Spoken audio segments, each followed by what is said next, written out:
So, I did something really, really stupid. Like, marriage-wrecking, life-destroying stupid. And let me tell you, the guilt? It eats you up like a wildfire. So before I go up in flames, this is my story. My fingers wouldn't stop tracing the damn water glass, the condensation leaving stupid little patterns on the side. The restaurant buzzed with lunchtime chatter, but it all sounded like a far-off hum to me. My eyes kept darting to the door, my heart thumping stupid fast in my ears. This whole thing was beyond crazy. And then he walked in. It should have felt wrong, dirty even, but instead, it was like a jolt of electricity. Younger than Steve, with this hungry fire in his eyes. Fire I'd spent far too long trying to ignore. The world narrowed. The conversations around us didn't even register. It was just him, his gaze locking onto mine. That little smirk, like he knew exactly what I was thinking, sent delicious shivers down my spine. I took a quick gulp of water to try and cool myself down, but it didn't work. Typical. Steve was running late. Of course he was. The same half-hearted excuses started playing in my head. Work stuff, traffic, whatever. It all sounded so flat, so hollow compared to the rush I was feeling right at that moment. A text popped up on my phone from Steve. Stuck at work, eat without me. The disappointment was there, but a strange sense of relief too. Now, there were no excuses. I could stare at him, let this dangerous spark between us flicker hotter. He was asking for trouble, I was asking for trouble, and for one crazy moment, I didn't care. The rest of the meal was a blur. His voice, the brush of his hand against mine, it was all electric. Each touch, every shared glance burned itself into my brain. This was so wrong, but damn, did it feel good. A part of me knew, right then, that there was no going back from this. The screen of my phone lit up again. Another text from Steve. He wouldn't make it. The same old pang of disappointment was there, but underneath, relief. A guilty, twisted kind of relief. This was happening. Our food arrived, but there was a rock in my stomach. I poked at my salad, pretending to eat. Playing the good wife, the perfect picture of normalcy. With every bite, it felt like I was sinking deeper into the lie. His voice was low, a rough edge to it that made my skin prickle. So, any exciting plans for the weekend? He asked. Innocent enough, but with him, everything felt loaded. Each casual touch of his hand sent a shock through me. I was playing with fire, and I knew it. Just the usual, I managed, trying to sound breezy. Kids' soccer games, the never-ending grocery run, the dullness of my life suddenly felt crushing. Some stupid part of me kept waiting for him to stop this. To pull back, put some distance between us. But he didn't. Instead, they brought dessert. A ridiculously decadent chocolate mess I couldn't even taste. My eyes were glued to his jawline, the way his lips curved when he talked. It was all wrong, and my body loved it, traitor that it was. How are the kids? His question cut through my messy thoughts. I scrambled for words, trying to spit out anything resembling a normal answer. But with each lie, with each fake giggle, I felt a little piece of myself crumble. I was losing my grip on reality. The man sitting across from me, Steve's nephew, was no longer just family. He was a walking temptation, a promise of something dangerous and thrilling. And in that moment, I knew deep down, there was a good chance I'd take it. The check landed on the table between us, a jarring reminder that this little fantasy bubble had to pop eventually. But then his hand lingered over mine, the touch barely a whisper, yet it sent shockwaves through me. Everything tilted, the familiar world fading against the raw pulse of desire. We stepped out into the baking heat of the parking lot. The air shimmered between us, heavy with possibility, sizzling with unsaid things. This was madness. Every fiber of my being screamed that this was wrong, that I was playing a dangerous game. But then, like slow poison, another thought seeped in, the thrill of it, the forbidden taste of danger. As we neared my car, our shoulders brushed. Accidental, but the spark of it sizzled along my skin. Then, the ultimate test. Need a ride? It was a question loaded with unspoken meaning. I could picture it all too clearly. The drive to his place, the reckless fall into something that would change everything. My fingers fumbled, my keys tumbling to the ground with an accusing clatter. It was the perfect excuse to say no, to walk away. He bent down, picked them up, our hands brushing for a fraction too long. It was enough to ignite the flame of want all over again. No, The word should have shot out from my mouth, firm and decisive. Instead, it choked in my throat, caught between a burning need and the echoes of common sense that grew fainter with every second. Then, like a fool led to the edge of a cliff, I heard myself saying, "Just one drink. To cool down." It was the lamest excuse ever, but at least it sounded like a small step, not the giant leap into chaos it really was. The turn to his apartment felt wrong, every inch of the familiar route screaming betrayal. But at the same time, it was like a dream sequence, a surreal inevitability. I was caught in the storm, and fighting only seemed to drag me under faster. Just one drink. The whisper barely escaped my lips, a pathetic surrender masquerading as an excuse. I'd lost the internal battle the moment those words formed. His apartment door swung closed behind us, sealing the world outside, and that's when it hit me. This was the point of no return. A twisted kind of excitement fought with the nausea rising in my gut. His hands on my waist felt like firebrands. Rough, demanding, so shockingly different from Steve's gentle touch. The contrast ignited something feral within me, something I'd buried for a long, long time. My brain screamed its warnings, its desperate cries for sanity. They were muffled by the thrumming of my blood, the intoxicating buzz in my skull. And then, the ultimate undoing. His lips on mine, tasting of danger and a reckless freedom I'd craved without even knowing it. Every touch after that was like a chain breaking. It was quick, frantic, a desperate bid to drown out the part of me that knew how wrong this was. Clothes were shed with reckless abandon, each piece feeling like another layer of myself I was stripping away. Afterwards, the silence was deafening. It was a different kind of wrong now, stark, real, tinged with the chill of consequence. The thrill had evaporated, replaced by a bone-deep unease. I fumbled for my clothes, each motion fueled by a need to escape, to undo what could never be undone. He didn't try to stop me. Didn't say a word. In the quiet, an unspoken question loomed heavily in the air. What the hell did I just do? The drive home dissolved into a chaotic blur. Headlights flashed by as my tears blurred them, an awful symphony to the scream clawing up my throat. I wanted to rewind, to rip out that whole reckless chapter from existence.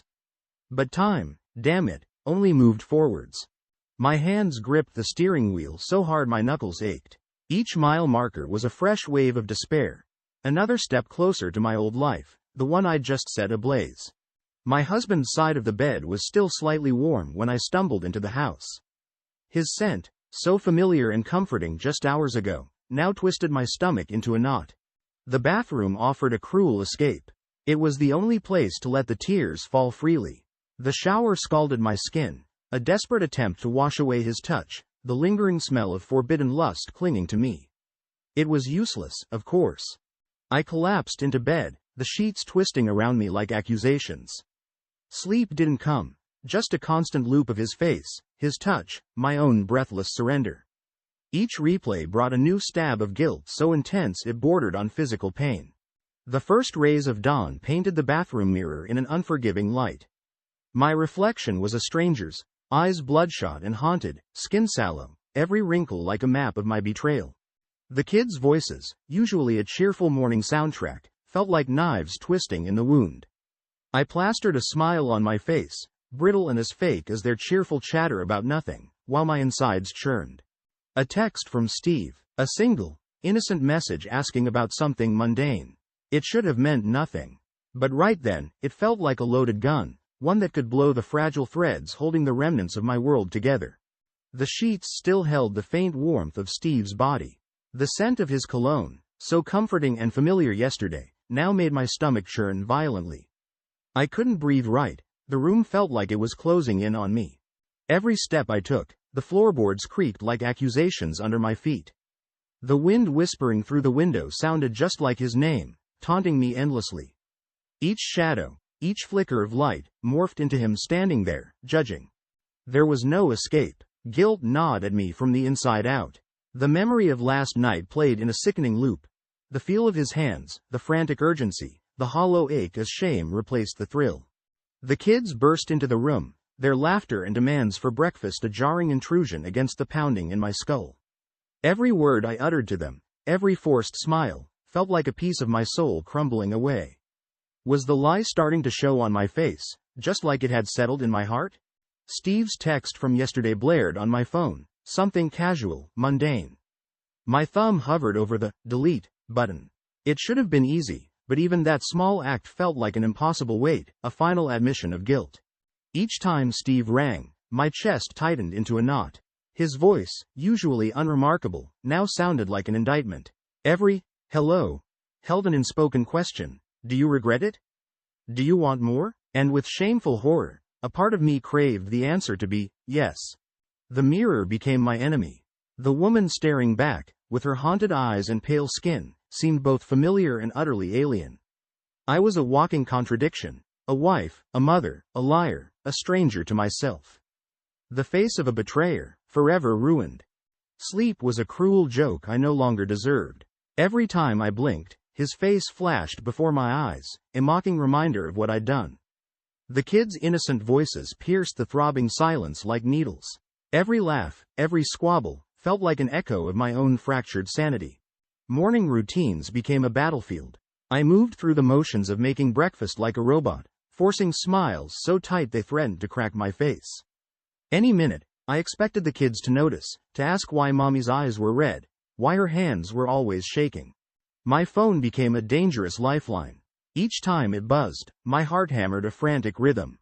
Relief coursed through me when it wasn't him, followed swiftly by a twisted pang of disappointment. I hated myself for it, but the addictive allure of forbidden passion was a sickness in my blood. The days stretched into an eternity. Each mundane task, folding laundry, answering work emails, a trip to the grocery store, was a fresh layer of torture.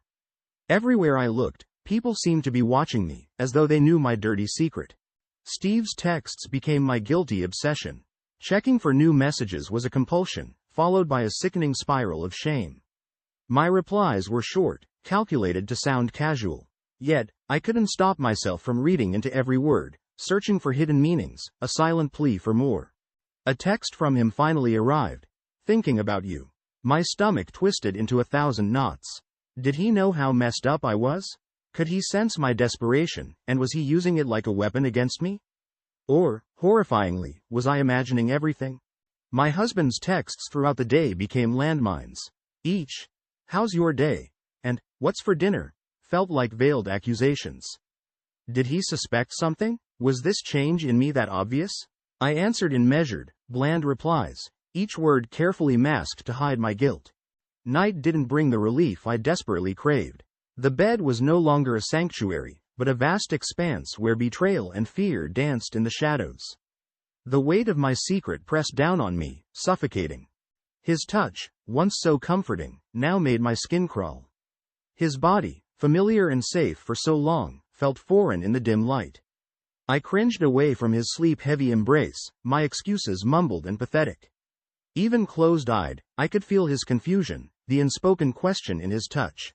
Sleep was an enemy. When it finally dragged me under, nightmares ambushed my mind.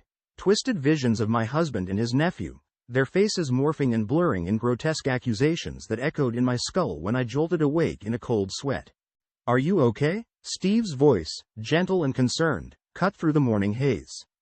I imagined he could see the taint I carried, the guilt and shame oozing from my pores, marking me as ruined. Was it real, or was the madness just starting to take root? Paranoia became my constant companion.